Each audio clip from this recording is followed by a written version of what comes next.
What's up, Applebee's Nation? It's your Uncle Rob here. Welcome back to Meet Me at Applebee's. Again, this is technically an off week for us, but we do have part 2 of last week's episode to give you.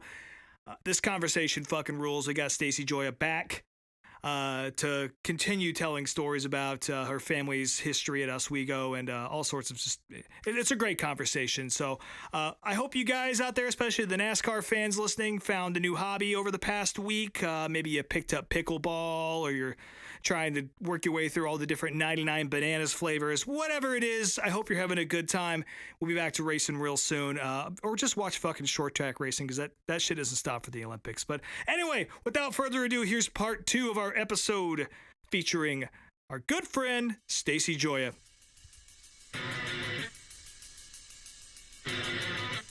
Well, yeah, certainly. I mean, it was our fault. We made a mistake. Spotter said it was clear.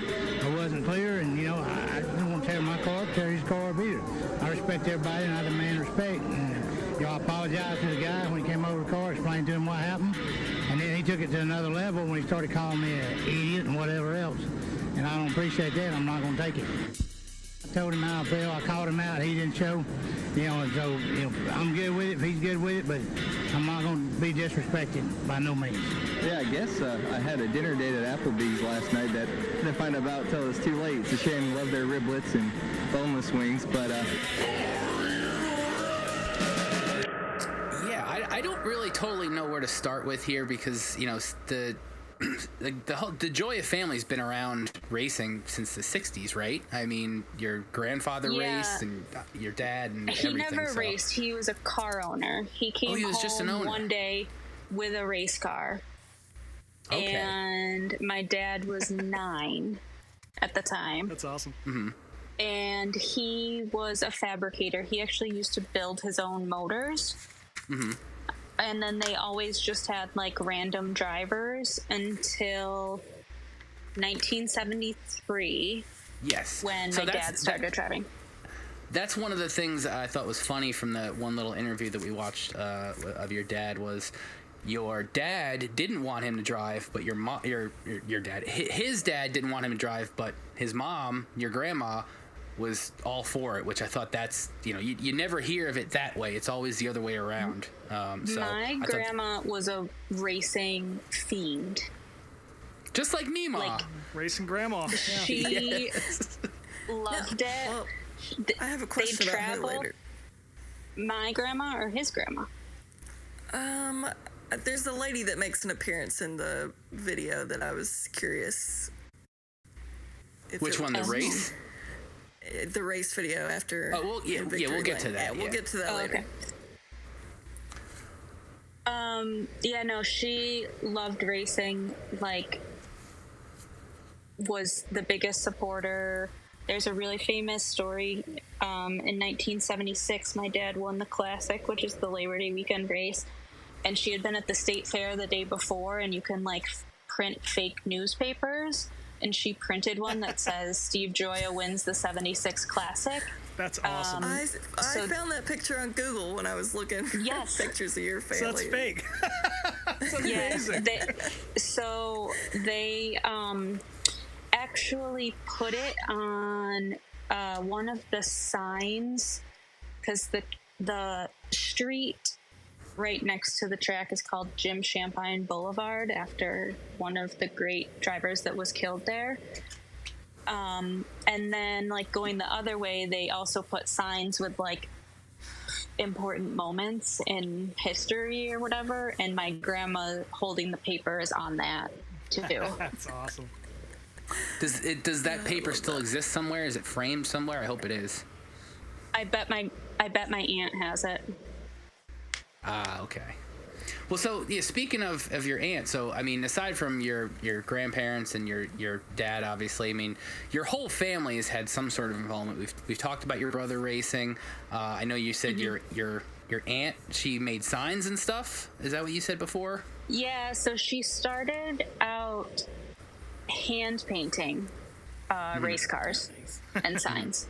Awesome. That's awesome. Yeah, and she would hand paint, I think, my dad's helmets as well. And they all kind of did it. They're all, like, very talented. But then as like technology progressed, she started doing vinyl printing, and that was kind of like everyone in the family's summer job. So we've been like working on race cars, putting graphics on them for like literally my whole life, since I was allowed to hold an X-Acto knife without like injuring myself. And then when my parents bought the Speedway, she started also then doing all of the signs and stuff for the Speedway. So when we weren't at the track, we would be at my grandma's house, which was right around the corner from the track, at the sign shop, making signs, doing race cars. It was really fun, but we were definitely like infiltrated completely with racing. Yeah. So let me ask. I'm sorry, Brian. Go ahead. Let me ask you this real quick before, because this is something I was wondering. What was the transition from just being competitors and being involved in just the sport itself, and to the family decision to actually buy the racetrack? So Was it kind of a natural progression? It's like, well, we've done all this stuff. Let's preserve it, or was there? What was the decision behind that? it was, so my grandfather died in 1997, and I just don't think my dad wanted to do it anymore. Like, he raced in 1998, and I remember I didn't go to the track then,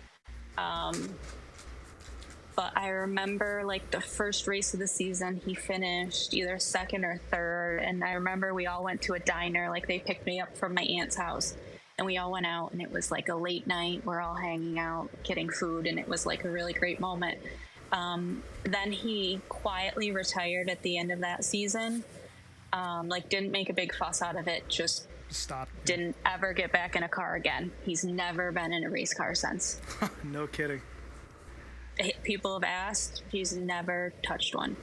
Yeah, Well, he's made some. Like, he fabricates, But never he behind the builds them. wheel. Yeah. Yeah. Yeah. He touched on that in that interview. He said that, you know, he's thought about it, and, you know, people always tried, but he's like, it's one of those things where it's like, you know, if you get back in the car once, am I going to want to do it more? And then, you know, when that happens, it's like Slippery slope. then bad shit could happen, and so Yeah. I can kind of understand that. What's your first memory of going to the track, if you have one?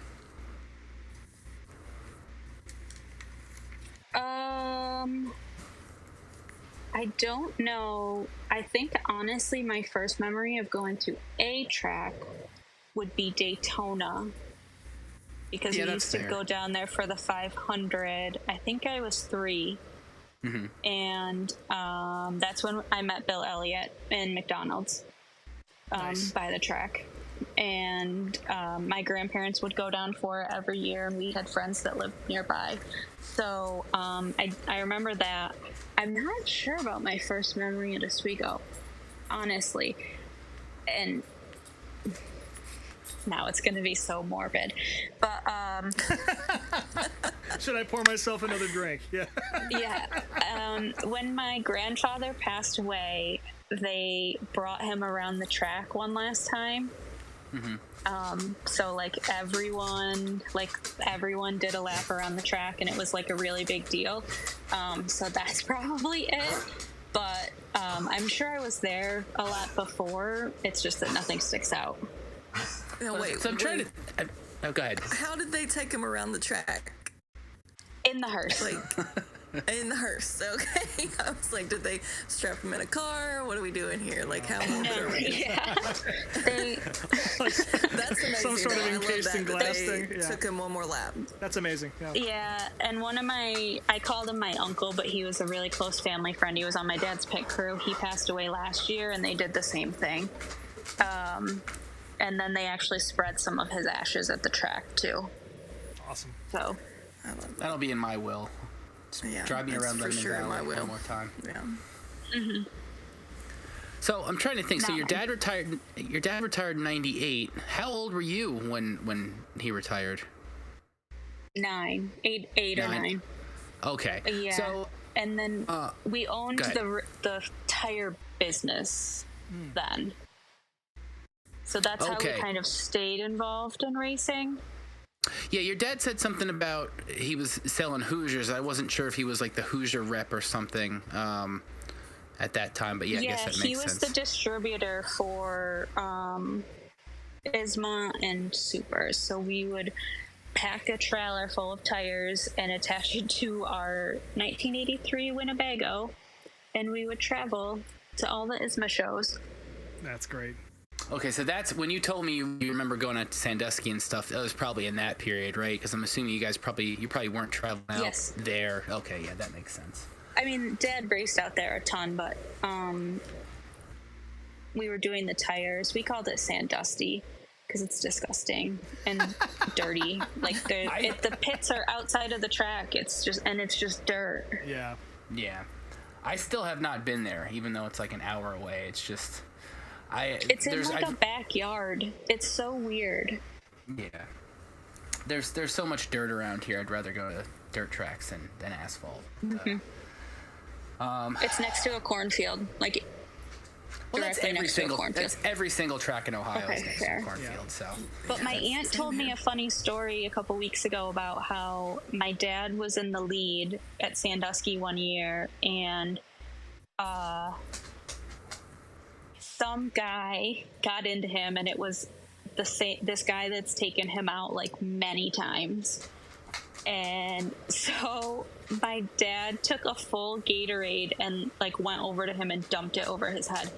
And I don't know if you could tell from that video, but my dad is the most like calm, humble person. Yeah. So any video of him like getting incredibly angry, because there was also a time at Oswego where someone spun him, and at the time the rule was anyone involved goes to the rear, but my dad was winning the race, so they were trying to move him to the rear and he wouldn't go, so he just parked his car on the front stretch and got out and walked into the pits. Classic. There we go. That was the story. That's the Steve Gioia rule. Yeah, that's the Steve Gioia rule. Like one of the owners at the track at the time like quit over it. It was like a huge thing. That's awesome. Very funny because I was telling you about the Josh Williams thing and how everybody loved that, but it doesn't sound like it was the same reaction from your dad doing it. No, I think that they quit in support of him actually. Oh, well, that's good. Yeah. Like, I think it's called the Steve Gioia rule as a compliment. Yeah, it's always a good thing to get a rule named after you, I think, in most cases. Yeah, there's also signs on one of the bridges in Oswego that says, "Do not drive on the sidewalk," and that's also a Steve Gioia. Okay, well, you're going to have to explain that. Well, if you ask him about these stories, he'd be like, huh, yeah. Like, he won't say anything. It was my uncle that passed away that held all the stories. But I think that I don't know if he was racing someone in his streetcar or what, but he was driving, or someone could have just bet him that he wouldn't do it, and he did. Well, in addition to your dad being a pretty humble guy, it's funny some of the stuff you've told me the last few days of how he beat. I'm trying to. Who'd you tell me he beat to win a race recently? I know you said AJ Foyt was waving the flag at one race, but there's somebody else you said he beat. Some big famous name. Can't think of who. I don't remember. Again, these stories just come out of nowhere, like the AJ Foyt at Flemington. We were talking about like how quickly tires can change, and he's like, I won the heat, and then by the time the feature came, the tires were completely gone. And then he's like, but I did think it was pretty cool that AJ Foyt was waving the flag when I won the heat. And then he just like laughs and then completely moves on. Like, excuse me? Yeah.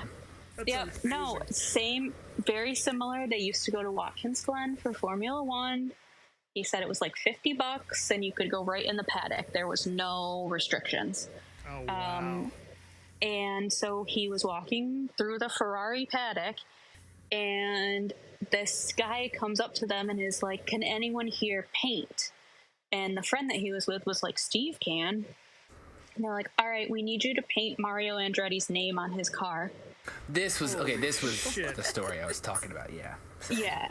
And my dad is like immediately terrified. Yeah. Like, what if I mess this up? And then he said right at the last second, he was like about to start, and their painter or designer came over and ended up doing it. But he was just talking about how like accessible things used to be. Like, he's like, yeah, we paid $50. We went in on a practice day, and you could just walk through and talk to them and do whatever. Incredible. This was back in the 70s, I would assume?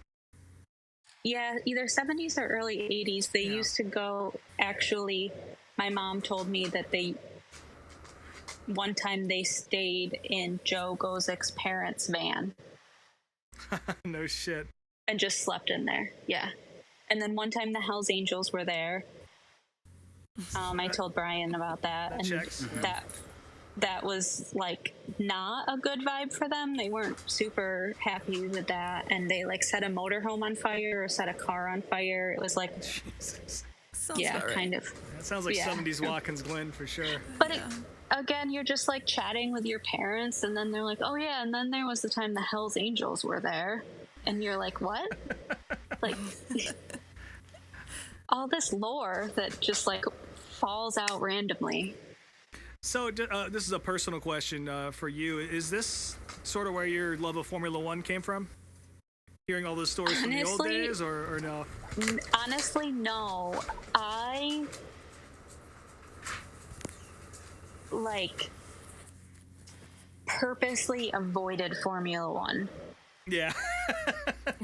Because like my brother loved it, and like I just almost, when you like hate something because other people like it, and I was like, oh, my family, and I had like no interest in it. And then I started 2021, I started like at least reading news articles about it, which in hindsight I wish that I had paid more attention. And then after Abu Dhabi, my brother was like, yeah, I mean, even I have to say they really screwed Lewis Hamilton. And I was like, immediately followed Lewis Hamilton and started. I'm in now, yeah. Yeah. Yep. And then one of my friends that I've known since middle school texted me one day, and she was like, we started watching Drive to Survive. It's really cool. We're really into it. My brother had been begging me to watch it for years, and I was like, no. Yeah. Just because you do. I don't want to. And then my friend was, and I was like, oh, that's someone I can actually like talk about it with. Right. So that's when I started.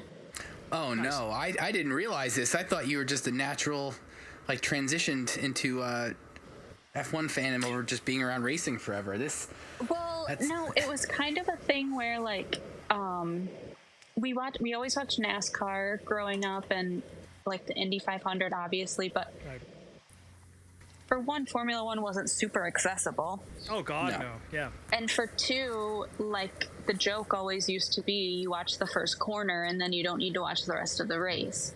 So I was like, well, what's the point of watching that then? Yeah. Like that's kind of why I stopped watching it. But actually, the whole Andretti thing this year really pissed me off. That's why I've had a personal. That's boycott. So insane. But yeah, I've bitched about that on this show many a time. So we don't gotta get into that. Yeah, but then they have a team named Visa Cash App Racing Bull. Totally acceptable. But the Andrettis would give the no value, a bad name. Yeah, they don't bring any value. Yeah. Which my dad has met some of the Andrettis. Really? Yeah. Well, he's almost painted the car. Yeah. That's true. That's such a fucking wild story. Right? Just casually tells me one day. Sorry, Brian, go ahead. Well, I was just going to go back to your... How did obviously the whole family's been involved in racing forever, but how did you actually start to get involved at the track, like working and stuff? Because I mean, you've worked there for on and off for many years now. Well, when we owned it, it was just kind of like the family business.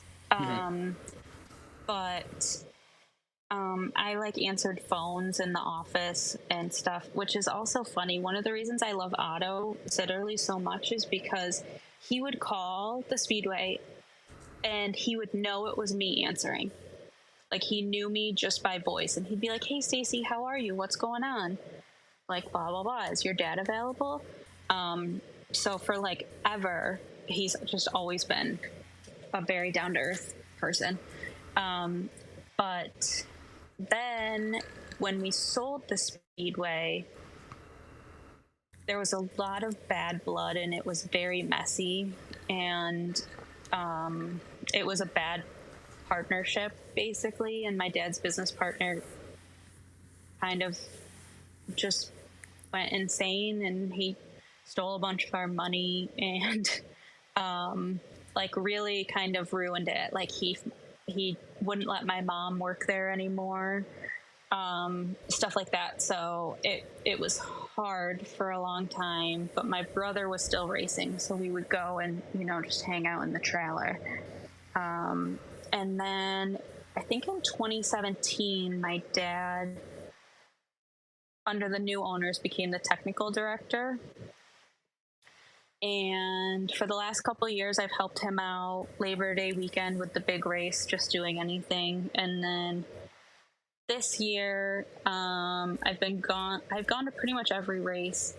And I just kind of do whatever my dad needs help with or whatever needs to be done, and help at the scales at the end of the race, like weigh the cars. And my dad has built all these gadgets to like measure the cars to make sure that they're within the specifications in the rule book. Like, he has all these well, he's a welder, so all these like metal pieces that, you know, they can put on the rear wheels and then move it around to make sure that the rear width is legal, or things that you can put on the wing, and it has levels on it, and if the levels are level, then the wing is the correct angle. Like, just crazy stuff that he just like builds. I didn't realize that you helped out in the tech shed. That might be the toughest job at the racetrack, from what I gather.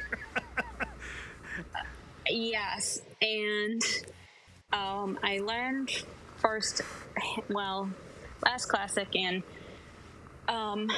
especially last weekend, I learned about the rampant misogyny that is still there. That was going to be my next question. Was tell us some fun stories of working in the tech shed. As my dog is joining in on the conversation right now. Yeah, nice. He's just really invested. Some teenager got sassy with you over the weekend or something. He did, because Those dogs are back. Brian got attacked by a dog last week on the show. Yeah. Brian's dog hates misogyny, so. Same. He trained no, it was him just this young kid, and so super modifieds don't have starters. They need to be like pushed by a push truck to start. So when they come down to the scales, there aren't push trucks, so the crew needs to like push them on the scales and off. And my dad is almost 72. Mm-hmm. He does not need to be pushing these cars. Like, I am very protective of him in that. He has a bad back. He's got a lot of things. Like, there's no need. So this kid. It's also not his job. Correct. Yeah. So this kid comes down to the scales, and no one's with him. 0 people. He won the race, and then his crew went right back to the pit. So we push him off the scales, and he gets mad, and he runs down to his pit. He gets out of the car, runs down to the pit to call people over to come and push the car. But the people that come are like his mom and stepmom and dad. And I was already having a bad day, but I'm like, you have all your little friends that come to the track, and they wear Timberlands and jeans and like cowboy hats, and none of them can push this car. So And I'm like, I just went to 100 very quick. So he comes like strolling down, like casually walking. And so I look at I look at his mom, and I was like, what is that kid's name? And she tells me, and I'm like, we have a little track inside the track. I'm like across the little track, and I was like, hey, get over here and push this car. And he's like, what? And I'm like, push this car. And he's like, well, who are you? And he like has his arms out, and he, yeah. And I was like, unfortunately for you, pal, like, I've literally been coming here twice as long as you've been alive. But I was fine. I was like, I would have let it come down or whatever. But then for the last race of the night, the little children come down to where I'm sitting to stare at me and try to like intimidate me. Jesus Christ. Fucking whippersnappers. And he is like literally a child. He's like 16 or 17. So I was like, maybe I shouldn't have yelled at him. But at the same time, I was like, these kids are so entitled. Like, it's just crazy. So then I went straight to the race director, and I was like, listen, I've been intimidated before and stalked before, and like, I won't let it happen here. So like, I just won't stand for it.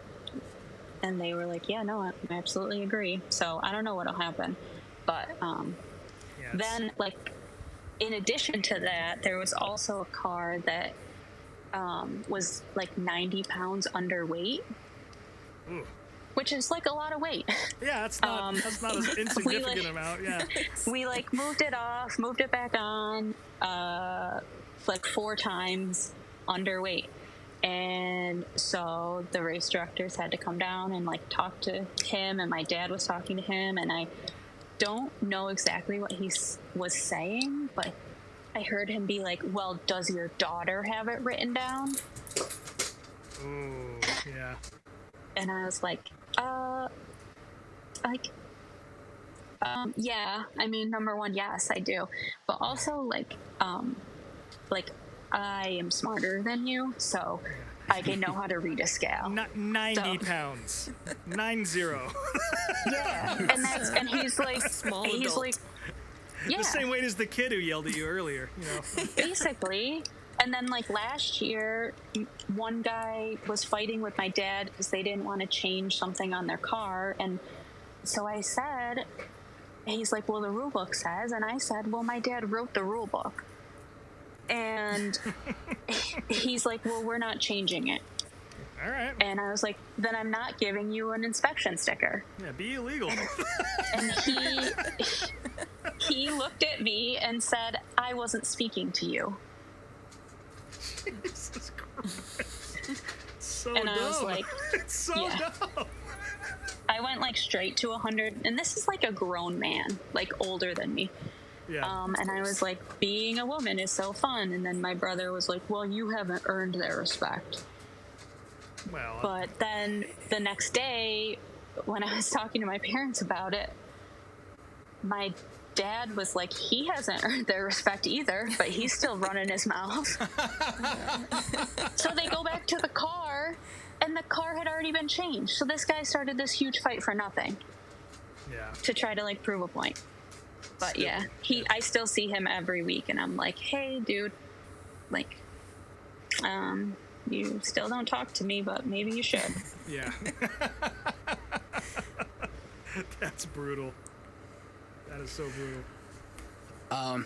One thing I was going to ask about is you mentioned your brother driving after your dad retired, and from what I can gather, it doesn't seem like crackers. Relax. You just got your treat, bud. Being a pain in the ass. So, you sense misogyny. Yeah. Yeah.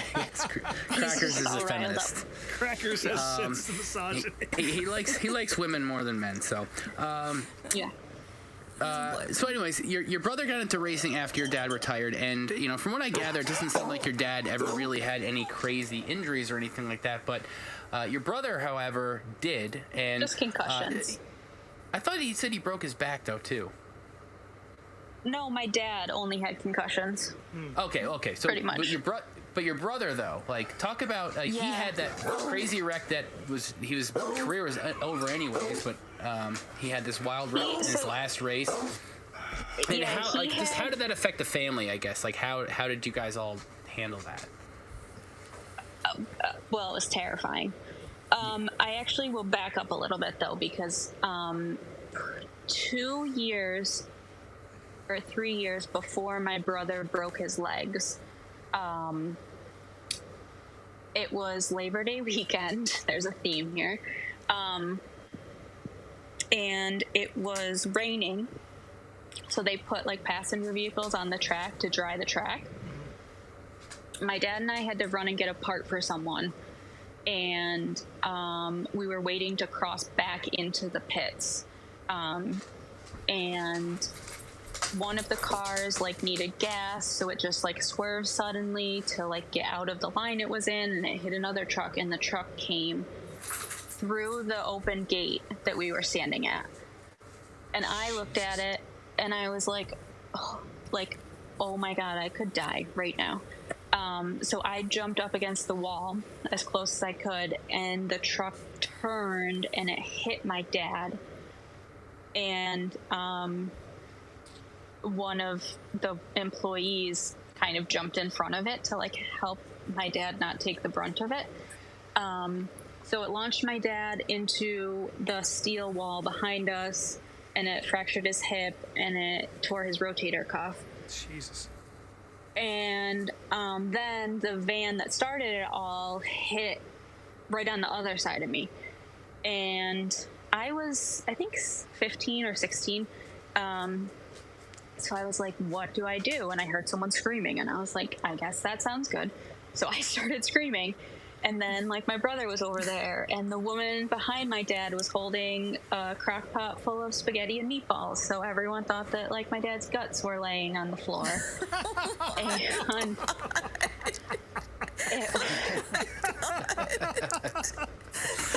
yeah. Your family has never eaten spaghetti and meatballs since that day. No, it's just, Jesus Christ. yeah. And it's also funny because the person we were getting a part for, right before we crossed, my dad was like, yeah, well, what if I walk out there and I get hit by a car? And the guy was like, oh, you know, I'll be bummed for a little bit, but I think I can move past it. And everyone laughed. And then, like, 10 minutes later, he heard tires screeching, and he was like, oh my God, Steve just got hit. Like, he knew immediately. Jesus. So that was, like, the first thing. So after that, is when I started having what's called panic attacks, when there would be bad accidents at the Speedway, especially like Joe Gozick was around my dad's age, so that kind of like passed to him. So whenever like Joe would wreck, I would get really upset. And so then 2 or 3 years after that, Labor Day weekend, my brother's racing. The race hadn't been going for that long, and he had like a tire going down. So he goes into one and he spins, and he's laying like perpendicular to the track, and someone comes through, and the nose of their car goes through my brother's roll cage across his legs and then pulls back out. And so my brother immediately passes out, but you can like hear him like moaning in pain. So the safety crew gets there, and he says that he remembers telling them that he had to like wake up to be like, I don't have a head injury. I passed out from pain.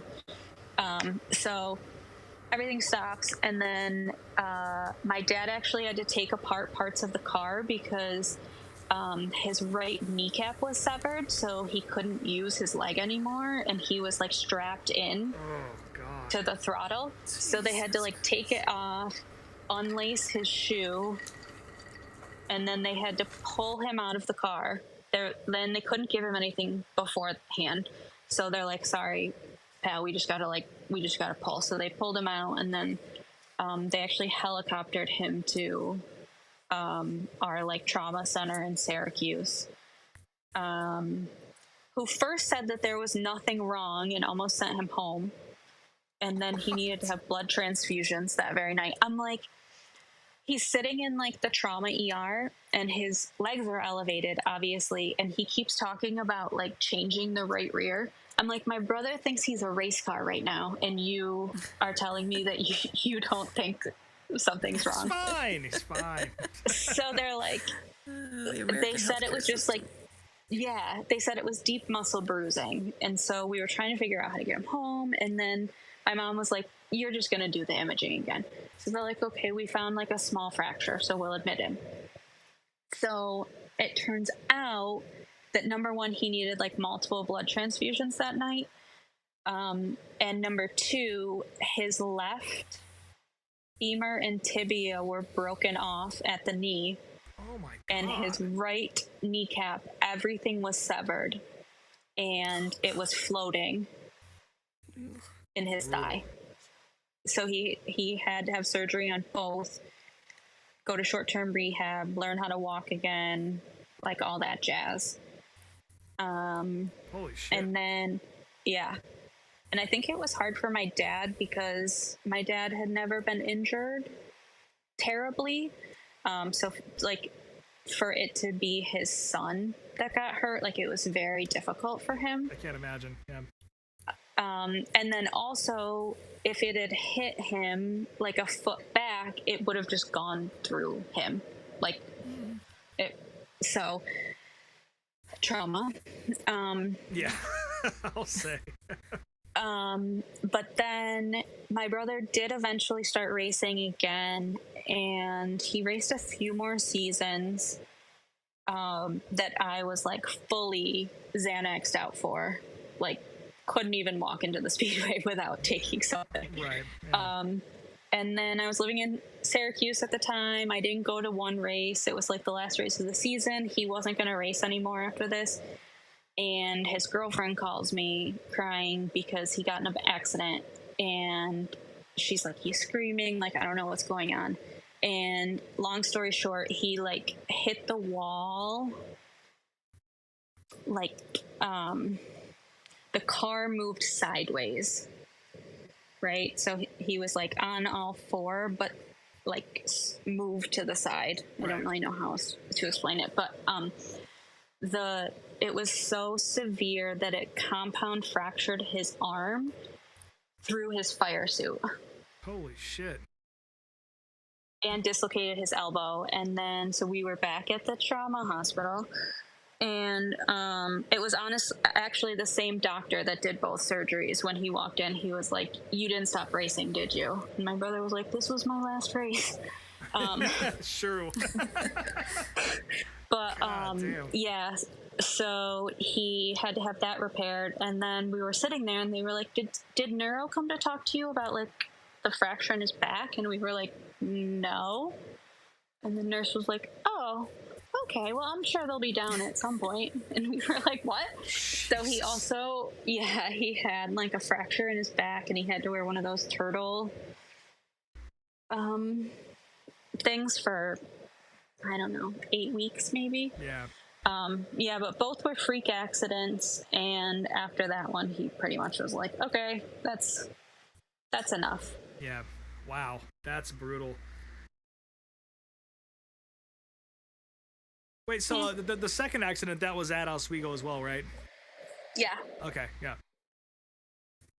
Yeah, that's a tough racetrack, and for the folks at home listening, you alluded to this earlier, but the walls are steel there with big foam blocks around the outside. So that's even with the foam, I imagine that's a pretty insane hit. Yeah, so the original owners of the Speedway, the Carusos, owned a steel plant in Oswego. So, like, everything is steel. The Steel Palace. Like, Makes sense. that is the Steel Palace. And it's like, yeah, it's still holding after however many years. Good old-fashioned American steel, yeah. But it's not super forgiving. No. So let me ask you this. When did the foam come into play? around the walls, because like there's not many races. I think Memphis used to do it too, but Oswego is probably the place that's most famous for using foam blocks around the outside of the racetrack. As long as I've known, I mean, did that race in '84? Did they have foam? No. I was about to say that like the inside wall still looks the same today, like 40 years later at the track, like exactly the same. Oh yeah, we just paint everything. Yeah. The outside though didn't have foam then. No, I didn't see any foam at all. Oh, I would have asked my dad if I knew, but I'm not sure. Yeah. I do know that the Jimmy Champagne that the street is named after, he did die in a modified accident on Labor Day weekend. So I don't know if that was one of the reasons. Yeah. That was in the 80s, I think, and then they all raced the next day. My dad was like, what else were we gonna do? Yeah. And they just left his spot. They left, actually, the last lap, they, like, all slowed down so that, like, the winner, they, like, left an open spot for him to win the race. That's cool. Yeah. So, my question with all this family trauma and things like that we just talked about, did you ever have any desire to get in a car, or were you not allowed, No, or just I was not allowed. Oh, you weren't allowed. Okay. It was too scary to put their daughter in a car. I see. I couldn't even like, I don't know. My dad built like built some sort of go-kart for my brother. Like, I wasn't even allowed to drive that around our house. No, I was definitely the protected one. Yeah, one's enough. Yeah. But I will say, as a child, one of my first racing-related memories is that we used to get into the tires and roll them down hills. Oh, that's awesome. Classic 80s kid shit. Yeah, yeah. Just like, we were bored, they were all working on the car, so like, what can we do? Take a Hoosier for a spin. Yep. Oh man, that's great. Wow. So anybody else have any other questions? I'm trying to think. I don't really have anything off the top of my head before we talk about this race that we watched. One little question I had was a theme on here that we like to talk about a lot at racetracks is our favorite concession foods. So I was curious if there's a favorite concession food from the track that stands out to you. In our area, we have a particular type of hot dog known as a Hoffman hot dog.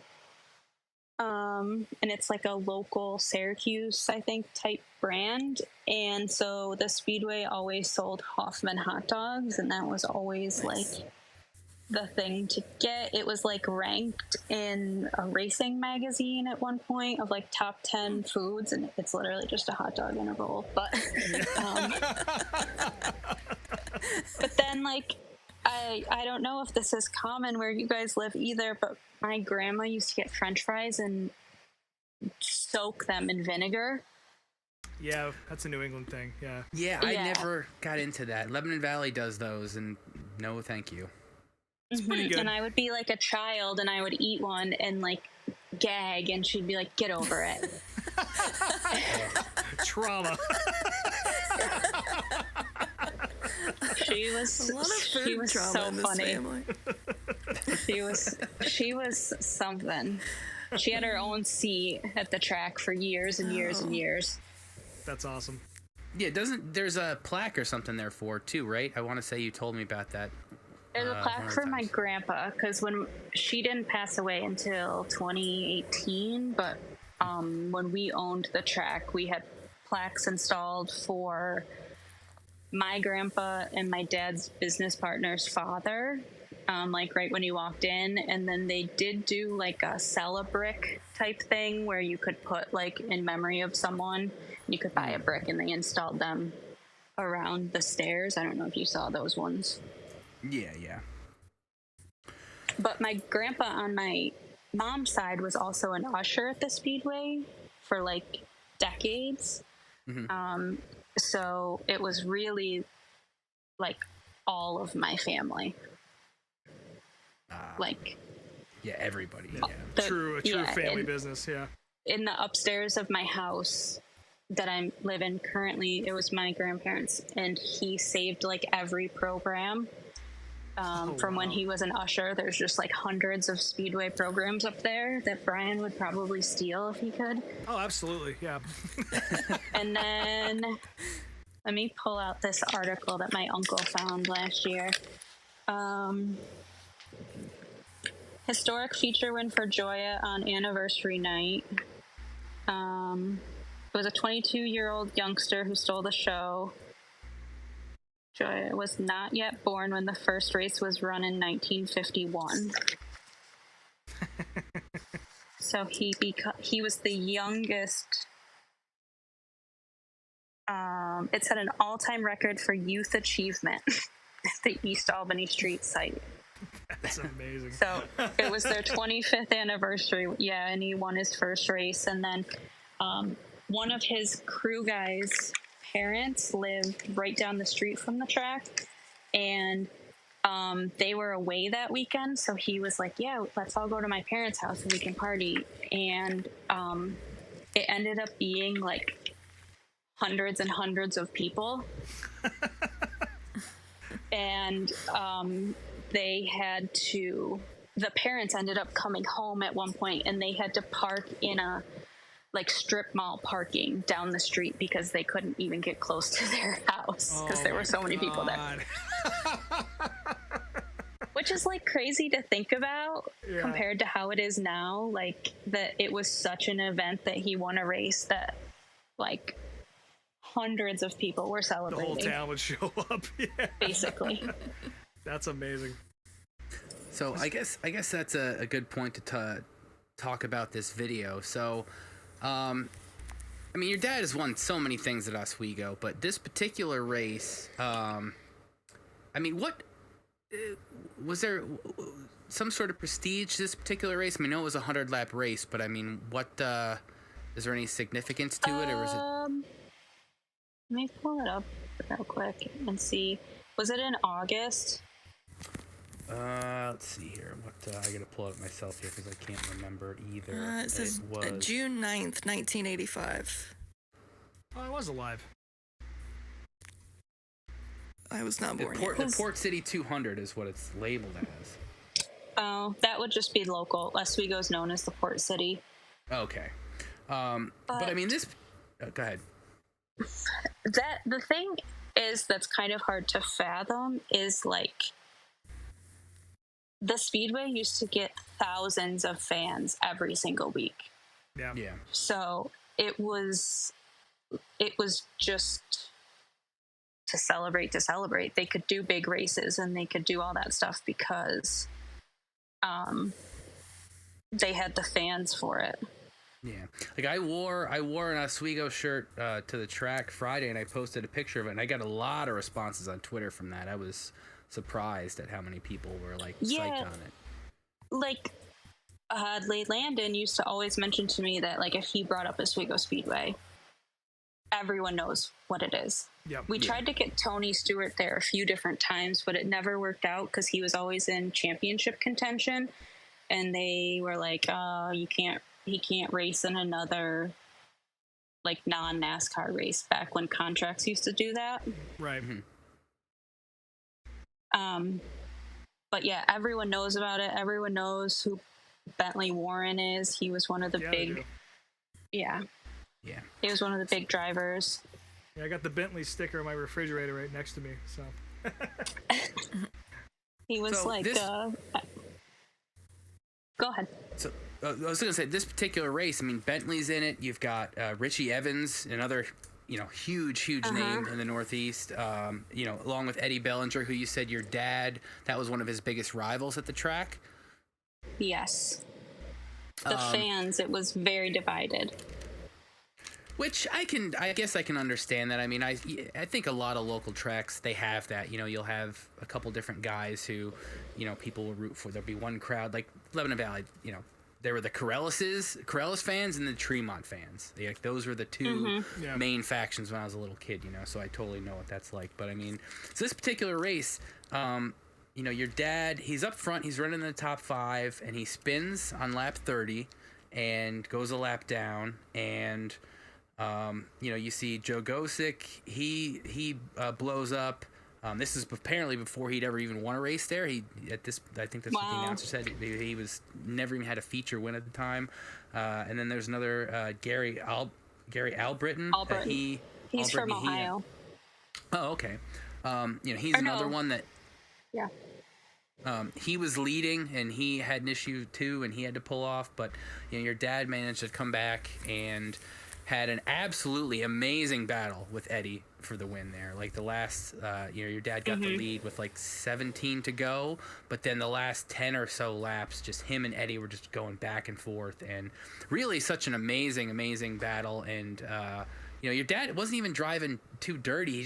He was kind of holding his line the whole time, and Eddie just couldn't do anything. He passed him maybe once or twice, but your dad just kept his line and was able to just get him back. And after the race, like, gives the most humble victory lane speech I've ever heard. Like, again, very, like, not high energy at all. He's just like, you know, yeah, we had a good car, and, you know, it was a great battle, and just like, just the most humble win.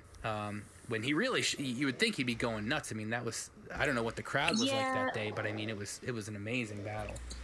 My mom has said to me before that, like, my dad could have been as successful as, like, the Bentley Warren, Jimmy Champagne, but he was so humble about himself that, like, he didn't brag enough to like actually go anywhere. Like, it was just fun for him. Right. Yeah. We still have that white fire suit, by the way. No kidding. We have like all of them. And actually, now that you mentioned the fire suit, that's one thing. Another question I'll ask. So your dad had all sorts of cool sponsors, different. You know, I think he had Genesee, Miller High Life, Baby Ruth. I think we saw on one of his cars. Like, what sort of? Obviously, you guys weren't getting beer as little kids, but I mean, what sort of sponsorship stuff do you remember as a kid? Like coming home with like cases of beer, or like, you know, cases of candy. Definitely like Nestle.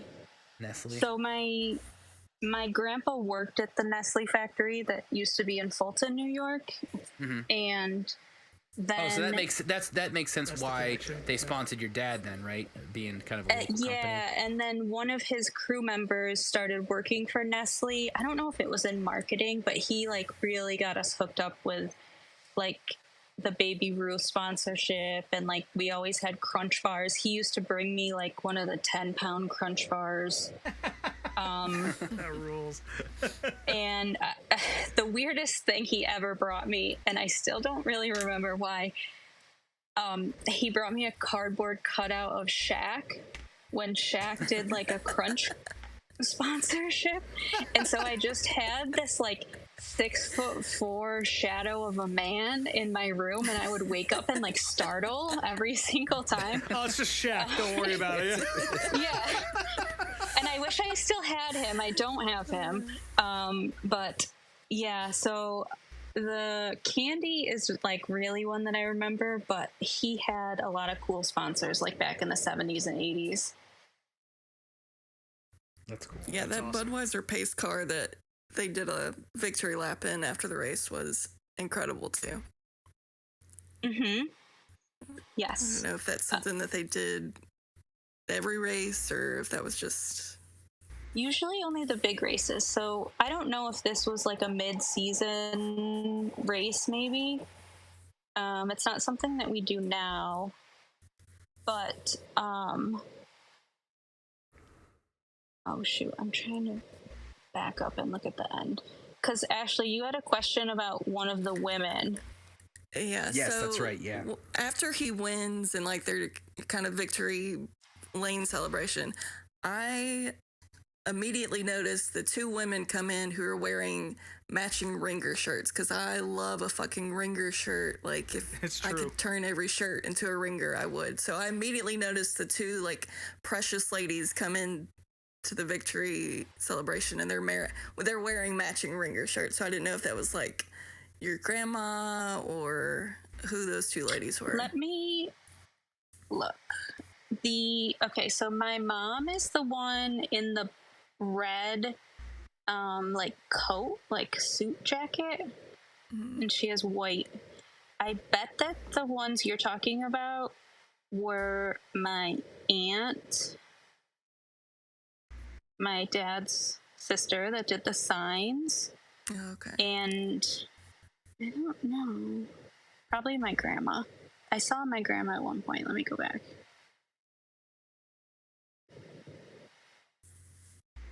Matching ringers. That's great. Yeah, you can't They really had see their matching faces that great, everything. but I No. definitely noticed the matching ringers. Okay, so there's my mom.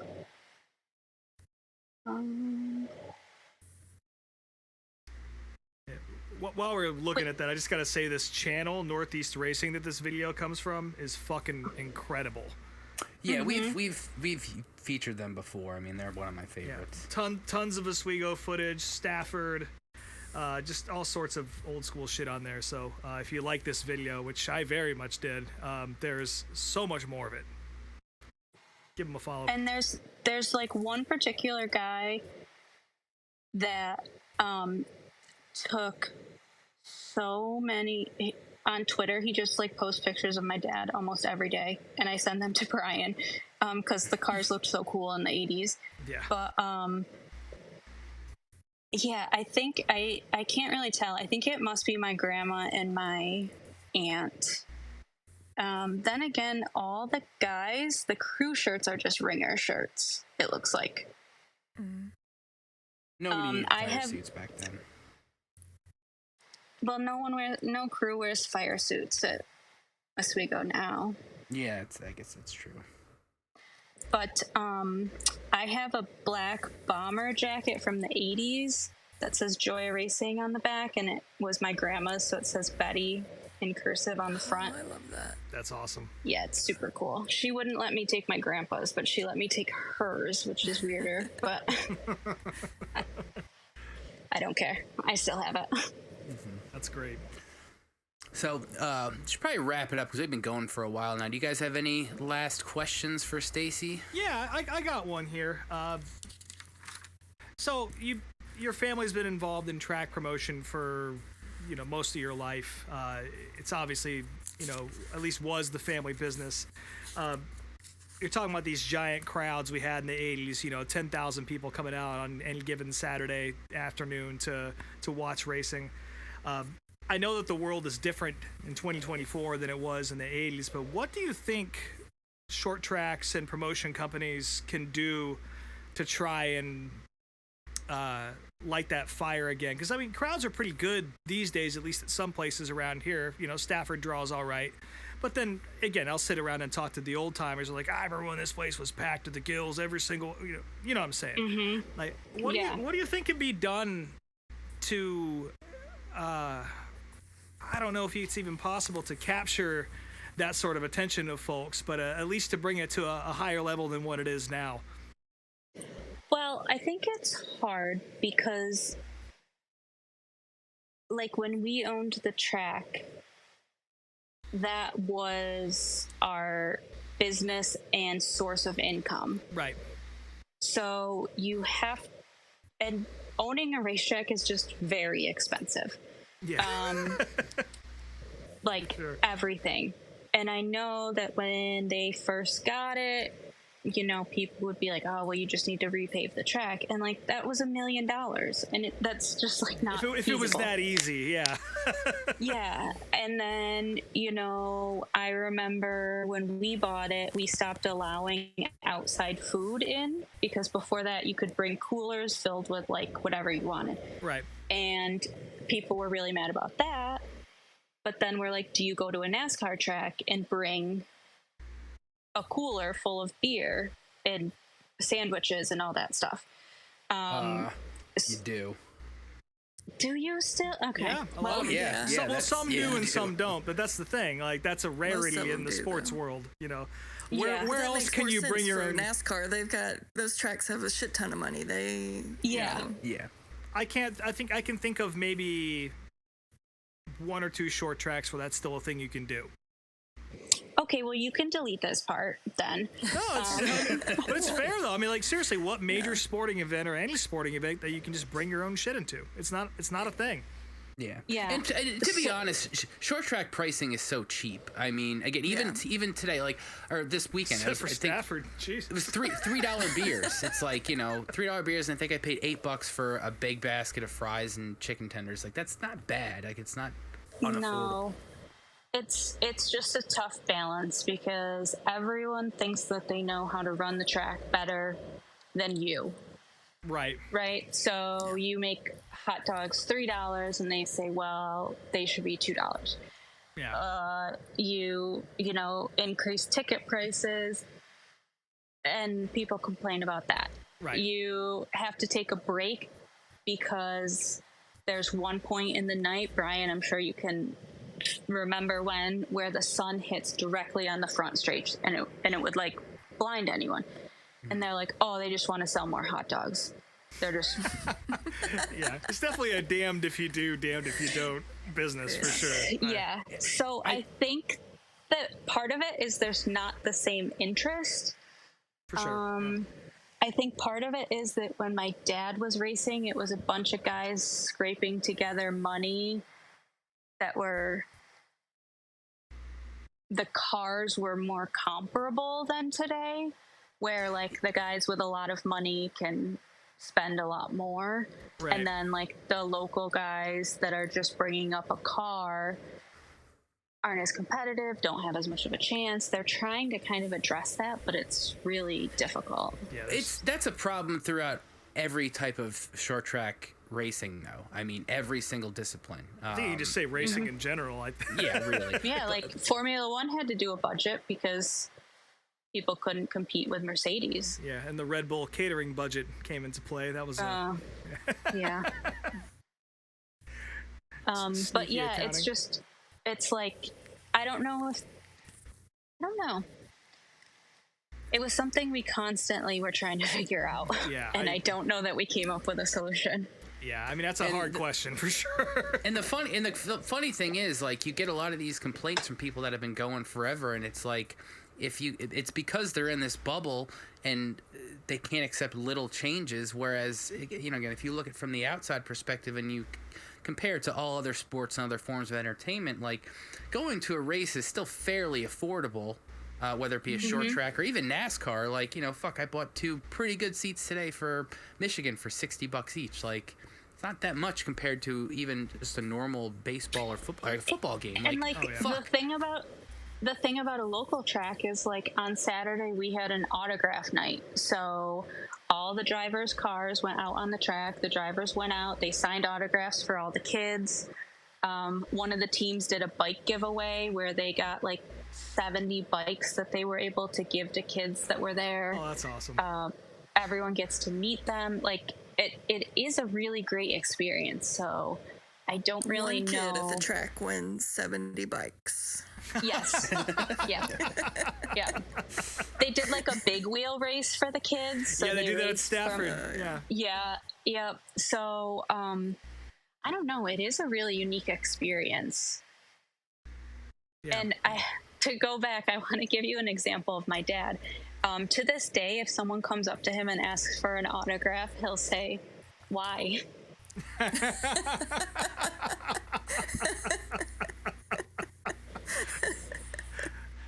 I think that just about sums it up, right?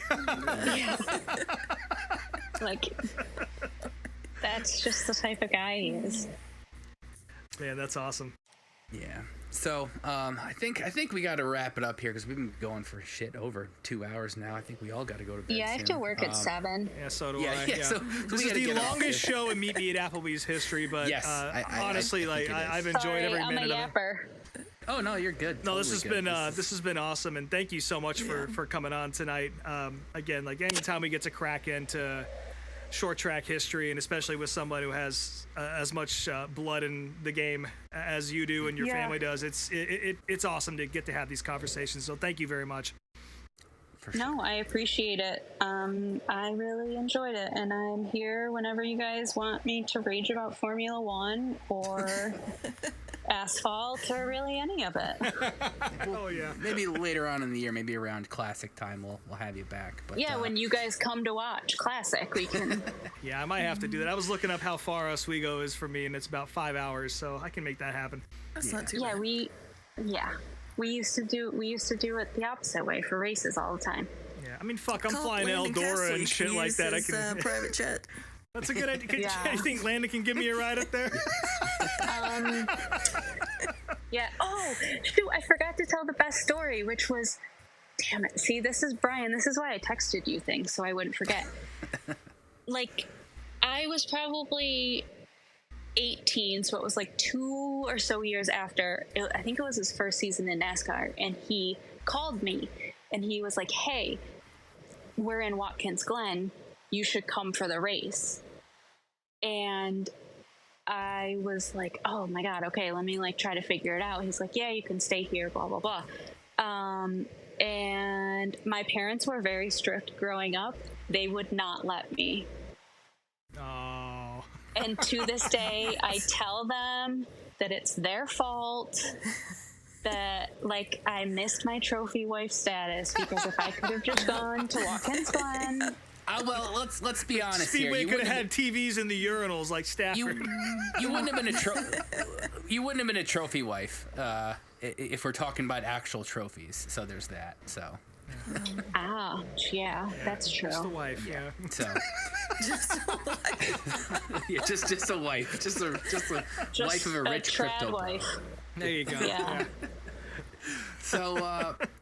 So wrapping things up here, obviously NASCAR is on their 2-week vacation, and we are actually going to go on a brief vacation. We're going to take next week off, so we'll be back in 2 weeks. In the meantime, so I am going to be going back home to New York next weekend, and I'm going to be going to Albany, Saratoga on August 2nd. Rob, are you going to join me or what? If I can, I will. That's my wife's birthday weekend. I already missed our anniversary for the modified race at Loudon, and I'm already going to Eldora right after that. So we'll see. Okay, so that's a no. Okay, so Rob won't be seeing me We'll there. see how that goes. Ashley, are you going to do any racing stuff while we're on our little break here? no, it's too hot for that. Well, hey, I might be out at Stafford on Friday night. They're running the Modified Masters makeup date that night. Okay. So I might be there. And Thompson's running tomorrow night, too, but I don't know if we'll be able to swing that. But there's a lot of shit happening. But I'll probably be just parked on the couch and watching the Prairie Dirt Classic on Dirt Vision this weekend. So. And Stacy, is there racing in Oswego the next few weeks or what? No, there is a celebration known as Harbor Fest, which is when the entire city gets drunk at once for a weekend. Nice. Oh, okay. Very cool. So they're off. And then beginning of August is at some point there's the 10,000 to win race, which is usually one of our big like heavy hitter like good races. Yeah. Oh, cool. Cool. Well, so like I said, we'll be off next week. Since though we're gonna have this big break between episodes, I decided to for the next episode, we'll just call it this. 16 hours of stop motion racing. No. Like I said, this is a good. I'll quit right fucking now. Blippi at Indy? Is it just that? We already watched Blippi. On a We're gonna watch slower speed. Blippi and Tyler Reddick. No, so since Richmond is the race that we'll return on, let's go ahead and watch the 1986 Miller High Life 400. This is the infamous race where Darrell Waltrip and Dale Earnhardt had the last lap wreck, and Kyle Petty ended up winning the race, which he didn't want to win because the crew was betting on positions in the garage, and if Kyle finished like third, he would have won more money. So he was pissed he won the race. Found the whole broadcast with all the commercials. So this is a big 3-hour video. This isn't the NASCAR Classics remaster. No, this This is the full commercials and everything, so it's already on the YouTube playlist now. We'll talk about that when we get back, since we won't have any cup races or anything to talk about coming up. So that's a video of 2 weeks, and we'll be back. I guess August 6th, 7th, whatever. That's going to be recording. Sure. Yeah. Until then. Wait. My dad's friend was in this race. No shit. Who? Doug Hevron. Ah, okay. Oh, fuck. That's a name I've heard of before, yes. So, okay, that's cool. Well, he definitely didn't win, so won't have much to talk about there. Plus, this was 86, so we probably won't even see him on TV other than the intros. But And Davey Allison. Davey wasn't in this. I don't know if he was in it. He's listed. Yeah, it's one of his first races. Yeah, he might have been in this. Entry list. I forget who he was driving for. Sadler Brothers Racing. Okay, that right off the top of my head. Look at you. So as always, you can follow us on Instagram at Meet Me at Applebee's and Meet Me at DeBees on Twitter. I am Speedway Screens on all the things. SpeedwayTSJ.etsy.com is the shop. Meemaw, we already know your plugs. Stacy, do you have anything you want to plug while you're on the show? Just blowing right past your love again. As requested. 5 minutes, and you're just gonna dismiss me like that. Happy birthday, Meemaw. Yeah, happy birthday, Meemaw.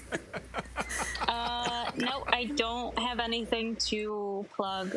I like dogs, so. Perfect. There we go. Yes, perfect. I also like dogs. My name is Rob Moats. You can find me on Instagram at RobMoats_unofficial. I don't post anything there. I say that every time, and it's still true.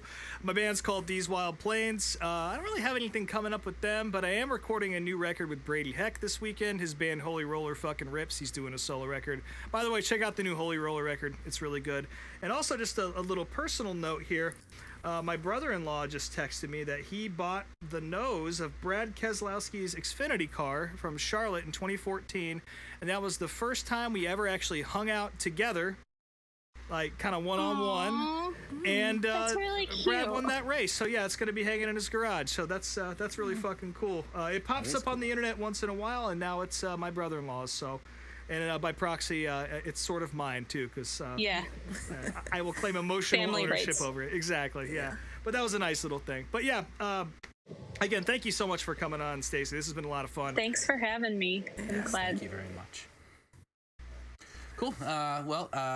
Looks like Meemaw's birthday cake is on its way out, so we're going to wrap it up here. All the servers went home. Yeah, the Roombas are out. Choking on We're straws those people and that are like napkins. just They hanging turn out the in the lights corner.